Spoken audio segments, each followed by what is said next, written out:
आज मुझे बहुत गर्व हो रहा है कि मंच पर वरिष्ठ लोग बैठे हैं, लेकिन कांग्रेस पार्टी ने उत्तर पूर्वांचल के एक युवा सांसद को इस गंभीर विषय पर बोलने की अनुमति दी और इसलिए मैं कांग्रेस नेतृत्व के प्रति अपना आभार प्रकट करता हूं।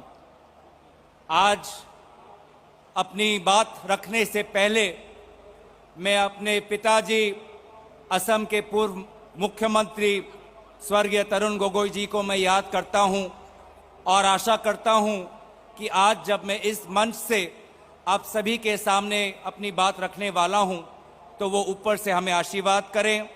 और साथ ही साथ मुझे ये भी महसूस होता है कि हम सभी ने कोविड के समय और पिछले कई वर्षों में किसी न किसी को खोया है। इस मंच से मैं कुछ नामों का उल्लेख करना चाहता हूं जो मेरे लिए व्यक्तिगत रूप से मेरे पर प्रभाव पड़ा। उन नामों का मैं उल्लेख दोबारा करना चाहूँगा। श्री ऑस्कर फर्नांडिस जी का, शीला दीक्षित जी का, माधव सिंह सोलंकी जी का, राजा वीर वीरभद्र सिंह जी का, मोतीलाल वोहरा जी का, अहमद पटेल साहब का और प्रणब दा का और मेरे साथी राजीव साटव का।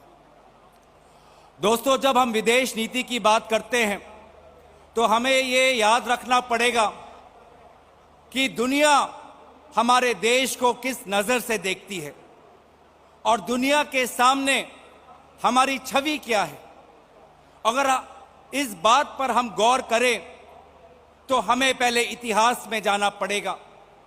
स्वतंत्रता संग्राम के समय लौटना पड़ेगा जब कांग्रेस पार्टी ने देश में देशभक्ति, राष्ट्र सेवा और आत्म बलिदान का नींव रखा। उस समय बहुत विदेशी सरकारों ने कभी सोचा नहीं होगा कि ये एक राजनीतिक दल जो एक राजनीतिक आंदोलन से जन्म लिया है, ये उन विदेशी ताकतों को हरा पाएगा और भारत को एकजुट कर पाएगा। लेकिन यही कांग्रेस पार्टी ने उन विदेशी सरकारों को सिखाया कि ये हमारी ताकत है कि हम जनता के बीच में जाकर जन आंदोलन से शक्ति लेकर हम अपने भारत माता के लिए हम लड़ते हैं और भारत माता के लिए हम अपना जीवन समर्पित करते हैं। उस समय पूरी दुनिया ने सीखा बापूजी महात्मा गांधी जी से सत्याग्रह का ताकत। पूरी दुनिया ने सीखा बापूजी महात्मा गांधी से अहिंसा का ताकत।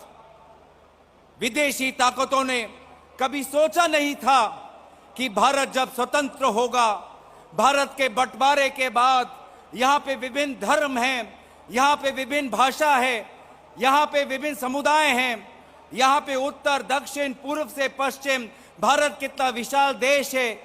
किसी विदेशी ताकत ने नहीं सोचा था कि भारत प्रगति के रास्ते पर आगे जा पाएगा।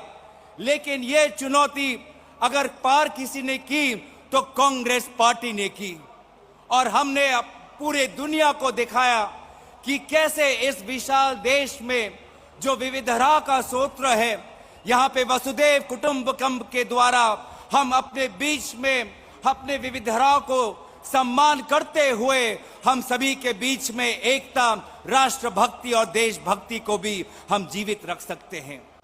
हमने एक ऐसे संविधान का हमने निर्माण किया डॉक्टर बाबा साहेब अंबेडकर के नेतृत्व में, जिसमें हमने दिखाया कि इतने विविधता होने के पश्चात भी हमारे बीच में संवैधानिक मूल्य रख सकते हैं, समानता रह सकती है, भाईचारा जीवित रह सकता है, न्याय के आधार पर एक ऐसा देश जहां पे सोच और विचार की अभिव्यक्ति हो, एक ऐसा देश जो पंडित नेहरू के जो परामर्श था साइंटिफिक टेम्पर का, एक वैज्ञानिक मानसिकता, मानव अधिकार और संघीय ढांचा को जीवित रखते हुए हमने एक ऐसा देश पूरी दुनिया को दिया।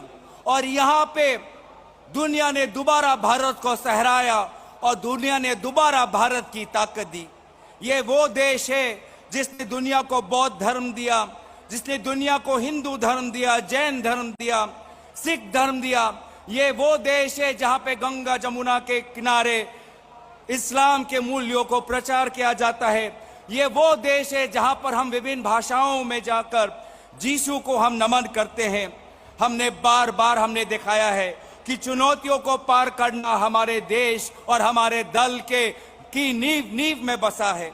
चाहे वो स्वतंत्रता संग्राम हो, गरीबी की समस्या हो, भूखमरी हो, उग्रपंथी अलगाववाद, पाकिस्तान के साथ युद्ध करना हो, हमने बार बार अपने सीमा को सुरक्षित रखा। गरीबी रेखाओं के नीचे 30 करोड़ लोगों को बाहर निकाला और महात्मा गांधी, पंडित नेहरू, इंदिरा गांधी, राजीव गांधी, लाल बहादुर शास्त्री, डॉक्टर मनमोहन सिंह जी जैसे भारत के ऐसे वरिष्ठ हमने प्रधानमंत्री दुनिया के सामने हमने प्रस्तुत किए, जिन्होंने भारत की हमारी विदेश नीति है मजबूती से उन्होंने रखा। लेकिन अफसोस की बात है, मैंने पिछले एक प्लेनरी में कहा था कि वर्तमान में भाजपा सरकार के समय में विदेश नीति एक व्यक्तिगत नीति बन गई है। विदेश नीति एक व्यक्ति की छवि को बढ़ाने की एक नीति बन गई है। लेकिन आज इस प्लेनरी में मैं अपने उस बातों को सुधारना चाहता हूं कि आज में भाजपा आने के बाद विदेश नीति एक व्यक्ति की छवि नहीं, विदेश नीति एक व्यक्ति का व्यक्तिगत व्यापार बढ़ाने का एक आधार बना गया है। अफसोस की बात है कि आज भारत की विदेश नीति एक व्यक्ति की व्यापार के मुनाफे के लिए काम करती है। जब ऑस्ट्रेलिया में प्रधानमंत्री जाते हैं, जब इजराइल में प्रधानमंत्री जाते हैं, जब बांग्लादेश में प्रधानमंत्री जाते हैं, जब श्रीलंका में प्रधानमंत्री मोदी जी जाते हैं, तो उनके जाने के पश्चात उनके खास दोस्त, करीबी दोस्त के कंपनी को कॉन्ट्रैक्ट मिलता है। ये कैसा विदेश नीति है? और इन्हीं बातों को राहुल गांधी जी ने उल्लेख किया था पार्लियामेंट के अंदर, और तब उनके प्रश्नों का उत्तर नहीं दे पाए कि राहुल गांधी जी ने साफ साफ पूछा था कि प्रधानमंत्री मोदी जी के साथ कितने बार उनके करीबी दोस्त अडानी बाहर गए। राहुल गांधी जी ने पूछा था कि प्रधानमंत्री जाने के बाद कितने बार अडानी जी पश्चात में गए उस देश में। राहुल गांधी जी ने पूछा था कि कितने बार प्रधानमंत्री मोदी जी के विदेश जाने के बाद अडानी जी को कंपनी का फायदा हुआ। लेकिन एक भी सवाल का उत्तर वहां से आ नहीं पाया, क्योंकि ये सरकार जानती है कि ये सरकार सूट बूट की सरकार है और इन्हीं बातों को हमको गांव-गांव में ले जाना है। आज G20 की बात करते हैं। आज G20 की अध्यक्षा की पद की वो गौरव लेना की कोशिश करते हैं, लेकिन G20 के प्रारंभ से हम वहां के सदस्य थे। 2000 में जब G20 का निर्माण था, उसी वक्त हम भारत उस G20 का सदस्य बन गए। आज रशिया यूक्रेन की बात करते हैं, प्रधानमंत्री मोदी जी श्रेय लेना चाहते हैं कि रशिया के साथ उनकी करीबी है। लेकिन मैं पूछना चाहता हूं कि रशिया के साथ अगर हमारा भारत का रिश्ता अच्छा हुआ तो पंडित नेहरू जी के टाइम में हुआ, जब क्रिश्चियव यहां पे आए थे, बुल्गानी यहां पे 1955 में आए थे। तब से प्रधानमंत्री नेहरू जी के नॉन अलाइनमेंट पॉलिसी के साथ, चाहे अमेरिका हो, चाहे रूसिया हो, चाहे यूरोप हो, चाहे मिडिल ईस्ट हो, चाहे अफ्रीका हो, तो आज उसी नॉन अलाइनमेंट की पॉलिसी आज यहां पे चल रही है। हम बार बार इस सरकार को पूछते हैं कि चीन को लेकर आप मजबूती से क्यों नहीं पेश आते, लेकिन अफसोस की बात है कि विदेश मंत्री आज एक ऐसे मंत्री है जो बातों में तो बार बार सोशल मीडिया में आते हैं, लेकिन जब प्रधानमंत्री मोदी जी स्वयं कबूल करते हैं कि कोई अंदर घुसा नहीं, तो उन्होंने चीन को उन्होंने सहायता की। जब विदेश मंत्री ये बोलते हैं कि भारत एक छोटा इकोनॉमी है, चीन के साथ नहीं लड़ सकता, तो उन्होंने दोबारा चीन की मदद की। अफसोस की बात है कि चीन में हमारे गलवान में हमारे जवानों ने शहादत दी, उसके पश्चात भी चीन से आज निर्यात आयात बढ़ रहा है, चीन से इंपोर्ट बढ़ता जा रहा है। लगभग $100 बिलियन का इंपोर्ट आ रहा है। धिक्कार है ऐसे सरकार पर जिन्होंने हमारे जवानों के शहादत पर आज चीन से आज वो इंपोर्ट कर रहे हैं।